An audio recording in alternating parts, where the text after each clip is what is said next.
Dear students, आज हम प्रसार शिक्षा किसे कहते हैं, इसका अर्थ क्या है और इसकी परिभाषा क्या है, इसके बारे में जानेंगे। प्रसार शिक्षा, जिसे हम इंग्लिश में एक्सटेंशन एजुकेशन कहते हैं, यह गृह विज्ञान का एक बहुत ही महत्वपूर्ण भाग है या यूं कहिए विषय है। तो इसके बारे में हम जानते हैं। उससे पहले मैं आप सभी से कहना चाहती हूँ कि आप चैनल को सब्सक्राइब ज़रूर कर लीजिए और अपने फ्रेंड्स के साथ भी इसको शेयर कीजिए। और साथ में वीडियोस आपको कैसी लगती हैं या आपका कोई प्रश्न है तो वो कमेंट में ज़रूर लिख दीजिए, ताकि मुझे पता चलता रहे कि आप लोगों को समझ आ रहा है या नहीं और आपको पढ़ाने का मेथड अच्छा लग रहा है या नहीं लग रहा। तो चलिए आज प्रसार शिक्षा के बारे में बात करते हैं। प्रसार शिक्षा गृह विज्ञान का एक बहुत ही महत्वपूर्ण भाग है। हम सभी जानते हैं क्योंकि हम सभी गृह विज्ञान के स्टूडेंट्स हैं। प्रसार शिक्षा दो शब्दों से मिलकर बना है, प्रसार एवं शिक्षा। जब ये दोनों शब्द मिल जाते हैं तो इनका अर्थ बहुत ही महत्वपूर्ण हो जाता है। प्रसार शिक्षा गांवों के संबंध में बहुत ही महत्वपूर्ण विषय है। औद्योगिकरण के चलते सभी का ध्यान शहरों की ओर आकर्षित हो गया था। प्रसार शिक्षा वह विषय है जो हम सभी को दोबारा से गांव की ओर ले जाती है, गांव के महत्व को समझाती है। तो आइए देखते हैं प्रसार शिक्षा का अर्थ क्या होता है। प्रसार शिक्षा अंग्रेजी के शब्द एक्सटेंशन का हिंदी रूपांतरण है। प्रसार शिक्षा अंग्रेजी के शब्द एक्सटेंशन का हिंदी रूपांतरण है। एक्सटेंशन शब्द लैटिन भाषा के टेंसियो से लिया गया है, जिसका अर्थ होता है खींचना अथवा फैलाना। एक बार फिर से ध्यान से सुनिए। एक्सटेंशन शब्द लैटिन भाषा के टेंसियो शब्द से लिया गया है और इसका अर्थ होता है खींचना अथवा फैलाना। एक्स का अर्थ होता है बाहर की ओर। तो इस प्रकार एक्सटेंशन का अर्थ हुआ बाहर की ओर खींचना अथवा फैलाना। अतः प्रसार शिक्षा में स्कूल एवं कॉलेजों की बाउंड्री के बाहर शिक्षा को फैलाया जाता है। प्रसार शिक्षा विद्यालय से बाहर की शिक्षा है, इसीलिए यह विस्तृत होती है एवं इसका मुख्य उद्देश्य लोगों को अपने ही प्रयासों से अपनी समस्याओं को सुलझाने के योग्य बनाना होता है। बच्चों, आप सभी को प्रसार शिक्षा समझ में आ गया? एक बार फिर से बताती हूँ। प्रसार शिक्षा गृह विज्ञान का एक बहुत ही महत्वपूर्ण भाग है। यह दो शब्दों से मिलकर बना है, प्रसार तथा शिक्षा। प्रसार का अर्थ होता है फैलाना। शिक्षा हम सभी जानते हैं, तो साधारण शब्दों में शिक्षा को फैलाना, लोगों तक पहुंचाना प्रसार शिक्षा कहलाता है। इसीलिए यह बहुत ही विस्तृत है, इसका क्षेत्र बहुत अधिक विस्तृत है और इसका मुख्य उद्देश्य अपने ही प्रयासों से अपनी समस्याओं को सुलझाने के लिए लोगों को प्रोत्साहित करना है, ताकि लोग अपना खुद से प्रयास करें और अपनी जो भी उनकी समस्याएं हैं उनको सुलझा सकें। प्रसार शिक्षा में प्रौढ़ शिक्षा एवं अनौपचारिक शिक्षा का भी समावेश होता है। जो हमारी शिक्षा है वो दो प्रकार की होती है, औपचारिक और अनौपचारिक। औपचारिक शिक्षा वह होती है जो हमारी विद्यालय या स्कूल कॉलेजेस के अंदर होती है, जिसका एक सिलेबस होता है, एक टाइम टेबल होता है और उसी के अकॉर्डिंग हम पढ़ाई करते हैं, तो उसको हम औपचारिक शिक्षा कहते हैं। जबकि अनौपचारिक शिक्षा ऐसी शिक्षा है जो स्कूल और कॉलेजों से बाहर की शिक्षा होती है, जिसका कोई टाइम टेबल नहीं है, जिसका कोई सिलेबस नहीं है, जिसके लिए कोई स्थान, कोई समय पहले से निर्धारित नहीं है और यह बहुत ही लचीली होती है। सीखने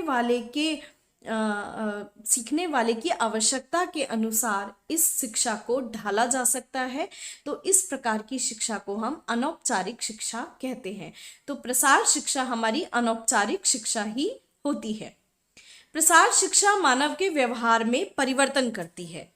यह मानव के व्यवहार में 3 प्रकार के परिवर्तन करती है।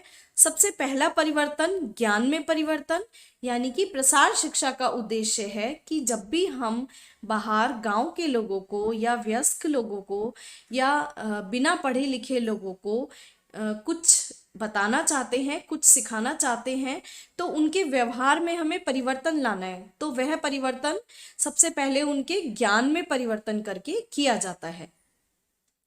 उसके पश्चात कौशल में परिवर्तन, जब हम उनको ज्ञान दे देते हैं तब हम उन्हें वह चीज सिखाते हैं और जिससे कि उनकी कुशलता में या उनके कौशल में परिवर्तन आता है।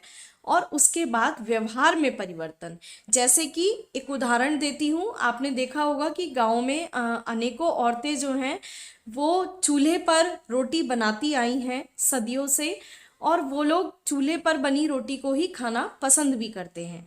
लेकिन यदि कोई प्रसार कार्यकर्ता चाहता है कि जो गांव की महिलाएं हैं वो चूल्हे पर रोटी ना बनाकर गैस चूल्हे का इस्तेमाल करें या गैस पर रोटी बनाएं, तो सबसे पहले हमें उनके व्यवहार में परिवर्तन करने के लिए सबसे पहले हमें उनके ज्ञान में परिवर्तन करना होगा। हमें बताना होगा कि अब हमारे पास गैस चूल्हा उपलब्ध है और उसको इस्तेमाल करने से क्या क्या फायदे होते हैं, और चूल्हा जो आप जलाते हैं लकड़ी का, उससे आपको क्या क्या हानियां हैं। उसके बाद कौशल में परिवर्तन, मतलब जब हम उन्हें ज्ञान दे देंगे, गैस चूल्हे के बारे में जानकारी दे देंगे, तब हम उन्हें उसको इस्तेमाल करना सिखाएंगे, जिसे कि हम कौशल में परिवर्तन कहते हैं। और उसके बाद व्यवहार में परिवर्तन, मतलब जब किसी व्यक्ति को ज्ञान भी हो जाएगा और वह उस चीज़ को यूज़ करना सीख भी जाएगा या उसमें कुशलता भी आ जाएगी, तो धीरे धीरे उसके व्यवहार में परिवर्तन होना शुरू हो जाता है। और व्यवहार में किसी चीज़ को लाने के लिए हमें लगातार एक व्यक्ति को मोटिवेट करना पड़ता है। जैसे गैस चूल्हा यूज़ करने की ही बात की, तो हम जो प्रसार कार्यकर्ता है वह एक ही दिन नहीं, बीच बीच में जाकर उन्हें प्रोत्साहित करेगा कि आपने गैस चूल्हा इस्तेमाल करना सीख लिया है और इसके अनेकों फायदे हैं, आप इसको इस्तेमाल कीजिए। तो इस प्रकार प्रसार शिक्षा मानव के व्यवहार में 3 प्रकार के परिवर्तन करती है। प्रसार शिक्षा बहुत ही गत्यात्मक एवं लचीली शिक्षा प्रणाली है। जैसा हमने पहले भी कहा कि प्रसार शिक्षा जो है वह लगातार चलती रहती है और लचीली होती है, क्योंकि इसका कोई पर्टिकुलर सिलेबस या कोई पर्टिकुलर टाइम टेबल नहीं है, ना ही इसमें ऐसे एग्जाम्स होने हैं जैसे कि स्कूल कॉलेजेस में होते हैं। प्रसार शिक्षा एक बहुआयामी शिक्षा है। बहुआयामी शिक्षा मतलब जिसके बहुत सारे क्षेत्र हैं, बहुत सारी चीज़ें प्रसार शिक्षा के अंतर्गत आती हैं। जैसे कि प्रसार शिक्षा के अंतर्गत हम खेती, पशुपालन, लघु उद्योग, प्रौढ़ शिक्षा, टीकाकरण, गृह विज्ञान प्रसार शिक्षा, स्वास्थ्य शिक्षा, रोजगार परक शिक्षा, पर्यावरण सुरक्षा आदि अनेकों विषयों के बारे में लोगों को बताते हैं, उन्हें जागरूक करते हैं और कोशिश करते हैं कि उनके व्यवहार में परिवर्तन हो। गांव वालों को नई नई तकनीकी का ज्ञान भी दिया जाता है ताकि उनका प्रयोग करके वो अपने दैनिक जीवन की छोटी मोटी समस्याओं का समाधान भी कर सकें और अपने परिवार का भरण पोषण आसानी से कर सकें।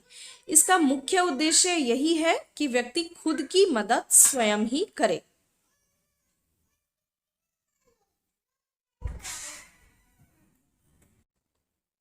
आइए प्रसार शिक्षा की परिभाषा देखते हैं।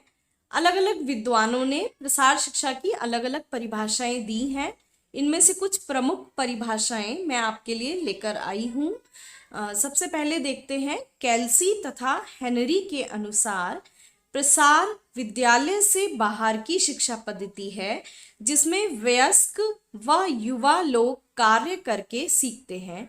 इसका मुख्य उद्देश्य लोगों का विकास करना है। यह एक व्यवहारिक विज्ञान है तथा ग्रामीण लोगों की आवश्यकता अनुसार उनके साथ कार्य करना ही प्रसार शिक्षा होता है। आपको परिभाषा समझ आ गई होगी। प्रसार शिक्षा विद्यालय से बाहर की शिक्षा पद्धति है। इसमें वयस्क और युवा लोग कार्य करके सीखते हैं और इसका मुख्य उद्देश्य लोगों का विकास करना है। यह व्यवहारिक विज्ञान है तथा ग्रामीण लोगों को उनकी आवश्यकता के अनुसार उनके साथ कार्य करना और उनको सिखाना ही प्रसार शिक्षा कहलाता है। डगलस एस्मिंगर के अनुसार प्रसार एक शिक्षा है जिसका प्रयोजन उन लोगों के दृष्टिकोण एवं कार्य प्रणाली को परिवर्तित करना है जिसके साथ हम कार्य कर रहे हैं। प्रसार एक शिक्षा है, इसका प्रयोजन लोगों के दृष्टिकोण और उनकी कार्य प्रणाली को परिवर्तित करना है जिनके साथ हम कार्य कर रहे हैं। बच्चों, एक बात मैं बताना चाहूंगी, हम बार बार कह रहे हैं कि लोगों की कार्य प्रणाली को परिवर्तित करना है, लोगों के दृष्टिकोण को परिवर्तित करना है, लोगों के व्यवहार को परिवर्तित करना है। तो मैं आपको बताना चाहूंगी कि केवल उन्हीं व्यवहार या उन्हीं दृष्टिकोणों में परिवर्तन लाने की जरूरत होती है जो कि आज के समय में उपयुक्त नहीं रह गए हैं। जैसे कि गैस पर खाना बनाना ज़्यादा आसान है और स्वास्थ्य के लिए भी लाभदायक है, तो हम केवल ऐसे ही दृष्टिकोण या ऐसे ही व्यवहार को परिवर्तित करना चाहते हैं प्रसार शिक्षा के द्वारा जो अब के समय में उपयुक्त नहीं है। लीगन्स के अनुसार प्रसार शिक्षा को एक व्यवहारिक विज्ञान कहा गया है। इसके सिद्धांतों का उपयोग कर स्कूल के बाहर वयस्कों तथा युवकों की समस्याएं हल की जाती हैं। ओपी दाहमा की परिभाषा, यह भी बहुत इंपॉर्टेंट परिभाषा है। प्रसार कार्य वह औपचारिक व अनौपचारिक शिक्षा है। ओपी दाहमा ने कहा है कि प्रसार कार्य औपचारिक भी हो सकता है और अनौपचारिक भी हो सकता है, जिसका उद्देश्य ग्रामीणों और शहरी लोगों को भी अपने भौतिक, आर्थिक तथा सामाजिक कल्याण में व्यक्तिगत एवं सहकारी प्रयासों के माध्यम से निरंतर सुधार लाना है। ओपी दामा के अनुसार प्रसार शिक्षा औपचारिक भी हो सकती है और अनौपचारिक भी हो सकती है, और इसमें ग्रामीण लोग भी आ सकते हैं और शहरी लोग भी आ सकते हैं, तथा इसका उद्देश्य क्या है कि लोगों की भौतिक, आर्थिक तथा सामाजिक उन्नति हो और व्यक्ति स्वयं का प्रयास करे और सहकारी प्रयास मतलब सरकार के द्वारा भी उनकी उन्नति के लिए प्रयास हो। तो इस प्रकार हमने प्रसार शिक्षा क्या होती है उसका अर्थ और उसकी परिभाषा को पढ़ा। अगले वीडियो में हम प्रसार शिक्षा के बारे में ही आगे का पढ़ेंगे। प्रसार शिक्षा के उद्देश्य, प्रसार शिक्षा के सिद्धांत, प्रसार शिक्षा का क्षेत्र आदि। तो आप हमारे चैनल के साथ बने रहिए और इसको सब्सक्राइब जरूर कर लीजिए। Thank you.